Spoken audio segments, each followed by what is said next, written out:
สบายดีไอ้น้องเนาะผู้ที่มีใจมักปืนลม PCP แห่งดันสูงทั่วประเทศเนาะมื้อนี้เขามีปืนล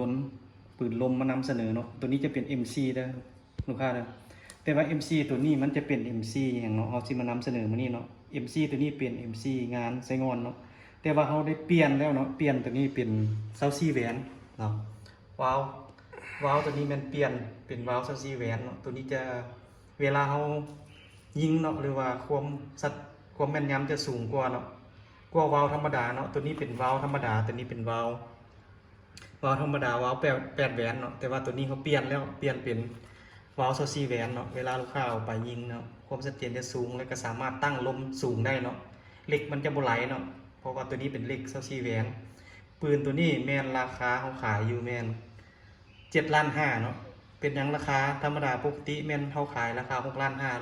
ล้านแม่นเป็นวาล์วธรรมดาเนาะเป็นวาล์วตัวนี้6.5 ล้านราคา6.5 ล้านตัวนี้เป็นวาล์ว8แหวนแต่ว่าตัวนี้เขาเปลี่ยนแล้วเป็นวาล์ว24แหวนเนาะปืนตัวนี้นี่เนาะถังมันจะเป็นถังอะลูเนาะถังอะลูก้นตัดเนาะ 0.5 ลิตรเนาะเราจะเป็นเราทีเคตัวนี้เนาะส่วนเก็บเสียงเป็นเก็บเสียง3 เทคเนาะตัวนี้ถือว่าใช้งานถือว่าเก็บเสียงได้ 85% เนาะส่วนกล้องจะเป็นกล้อง Discovery เนาะ3-12 Full G2 ms เนาะตัวนี้เป็นกล้อง Discovery รุ่นใหม่เนาะในสุด7.5 ล้านนี้เขาจะแถมสูบให้เนาะสูบตัวนี้จะเป็นสูบกลางตีนพับได้เนาะสูบตัวนี้ก็เป็นสูบที่ลูกค้าหลายคนเอาไปใส่แล้วเนาะเพราะว่าใส่ดีหลายเนาะตัวนี้เนาะส่วนของแถมเนาะแม่นเขาจะแถมลูกปืนให้กับหนึ่งเนาะกับน้อย300 ลูกแล้วก็จะมีโม่เนาะโม่1 อันเนาะถือว่าปืนลมตัวนี้ MC ตัวนี้ใส่ถือว่าเขาขายราคา7.5 ล้านย้อนหยังย้อนว่าเขาเปลี่ยนเนาะเปลี่ยนวาล์วนี่ใหม่เป็นวาล์ว24แหวนเนาะแล้วส่วนเบอร์โทรติดต่อเนาะลูกค้าท่านใดสนใจแม่นติดต่อมาทางเบอร์นี้เนาะ020-919-72575เนาะอันนี้เป็นเบอร์ WhatsApp ทางห้างเขาเนาะถ้ากรณีลูกค้าว่าโอ้อยากให้เขาเปลี่ยนให้เนาะเขาก็จะเปลี่ยนให้เลยเนาะเปลี่ยนแต่ว่าลูกค้าต้องได้เพิ่มเงินให้เขาเนาะคือเขาวาล์วในราคาเนาะราคาปกติเป็นวาล์วธรรมดานี่แม่นราคา6.5 ล้านถ้าเป็นวาล์ว24แหวนเขาจะเพิ่มเนาะจะเพิ่มขึ้นมันจะเป็นราคา7.5 ล้านได้ลูกค้าเด้อส่วนว่าลูกค้าท่านใดสนใจเนาะต้องการซื้อเนาะอันนี้แม่นว่าตัวนี้เป็นวาล์วเนาะตัวนี้เป็นเสริมวาล์วเนาะตัวนี้เป็น24แหวนได้ลูกค้าเด้อเนาะตัวนี้จะเป็นวาล์ว24แหวนสามารถเพิ่มเนาะเพิ่มลมหรือว่าเพิ่มแรงดันเนาะเถอะฮอด 1,800 เนาะหรือว่า 18,000 เพชรได้เนาะสามารถยิงลูกสลักได้เนาะถ้าลูกค้าท่านใดต้องการความแรงเนาะเขาก็มีเนาะหรือว่าเขาขายเนาะแต่ว่าราคาขายของเขาขายย่อยเนาะวาล์วตัว24แหวนนี่เนาะตัวเพิ่มวาล์ว24แหวนนี่เนาะวาล์ว24แหวนนี่เขาจะขายอยู่1 ล้านกีบเนาะสมมติเขาขายย่อยเนาะถ้าว่าประกอบเป็นน้ำปืนแม่นเขาก็แจ้งลูกค้าเนาะราคาแม่นคือเขาว่าแหละธรรมดา MC นี่ราคา6.5 ล้านแต่ว่าเขาเปลี่ยนมาเป็นวาล์ว24แหวนเนาะมันจะเพิ่มอีกล้านหนึ่งจะเป็น7.5 ล้านได้ลูกค้าได้เนาะส่วนลูกค้าท่านใดเนาะที่ว่าเอาไปแล้วเนาะต้องการเปลี่ยนเนาะหรือว่าเพิ่ม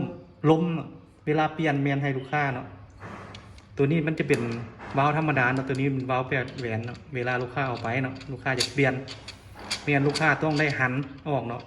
อันนี้แม่นอันอย่างวัดแทกเนาะหรือว่าฝาอัดเวลาเขาจะปรับแรงดันของลมปืนเอาเนาะว่าเขาต้องการให้มันขึ้นเท่าใดเนาะเวลาเอาไปเนาะมีแต่ลูกค้า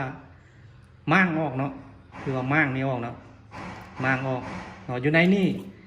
มันจะมีวาล์วตัวนี้มันจะเป็นวาล์ว8แหวนเนาะเวลาลูกค้าเอาไปแล้วเนาะลูกค้าเอาไปแล้วลูกค้าจะเปลี่ยน24แหวนลูกค้าเห็นแล้วไรเนาะเขาสิอธิบายให้เนาะเวลาเอาไปแล้วลูกค้าต้องได้หันเนาะหันน็อตนี้ออก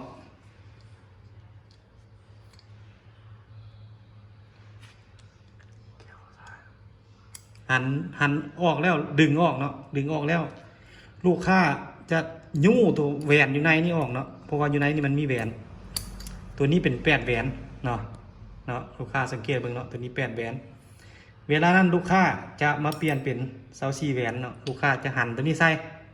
เนาะหันตัวนี้ประกอบใส่เนาะตัวนี้มันจะเป็นวาล์ว เนาะหลังจากนั้นมันจะเปลี่ยนเป็น24แหวนเนาะลูกค้าสามารถตั้งลมได้เนาะลูกค้าสามารถตั้งลมขึ้นได้ฮอดเนาะ18หรือว่า1,800เนาะหลังจากนั้นลูกค้าก็อัดนี่เข้าคืนเนาะอัดเข้าคืนเนาะวิธีปรับลมคือกันเนาะวิธีปรับลมลูกค้าเนาะลูกค้าต้องหันน็อตนี้ออกเนาะเวลาหันเข้าเนาะลมมันจะลงต่ำเนาะเขาตั้งนี่เนาะเวลาเขาหันออกเนาะจะเพิ่มลมเนาะหลังจากเขาหันแล้วเขาก็ต้องอัดนี่เนาะน็อตตัวนี้เนาะหันเข้าเนาะวิธีอันนี้เป็นวิธีตั้งลมเนาะส่วนลูกค้าท่านใดสนใจเนาะตัวนี้มันจะเป็นวาล์วซีเวียนหรือวาล์วยังไงจะตัวเพิ่มเนาะเพิ่มห้องลมให้มันใหญ่ขึ้นใส่ได้เฉพาะเนาะวาล์วZ1000เนาะวาล์วเป็นวาล์วปรับไหนเนาะตัวนี้มันเป็นข้อต่อเนาะเสริมลมซีเวียนเนาะส่วนการฝากเครื่องของห้านเขาเนาะนครหลวงเมียนเขาสามารถมีเก็บปลายทางได้เนาะลูกค้าสามารถกดเครื่องก่อนจ่ายเงินได้ตั้งแข็งคือเขาเว้าหลายคลิปแล้วเนาะอยู่ตั้งแข็งอันเมียนก่อนเขาจะเอาเครื่องออกไปฝากเมียนเขาจะโทรหาลูกค้าให้ลูกค้าเบิ้งเครื่องลูกค้าโอเคแล้วเขาจะเอาเครื่องเนาะใส่แกะแพ็คแล้วส่งให้ลูกค้าเนาะเวลาเอาไปฮอดคิวรถเขาจะโทรหาลูกค้าอีกทีหนึ่งเพื่อให้ลูกค้าล้มน้ำเจ้าของรถเกี่ยวกับค่าฝากและค่าขนส่งเนาะเวลาเจ้าของรถทับเครื่องแล้วลูกค้าต้องได้โอนเงินให้เขาเนาะเขาสิอธิบายแบบสั้นๆแบบนั้นเนาะถ้าลูกค้าท่านใดสนใจแม่ติดต่อมาเนาะตามเบอร์นี้นะตามเบอร์ที่เขาแนะนำนี่เนาะเบอร์นี้เนาะเป็นเบอร์แอปของห้างเขาเนาะขอขอบใจ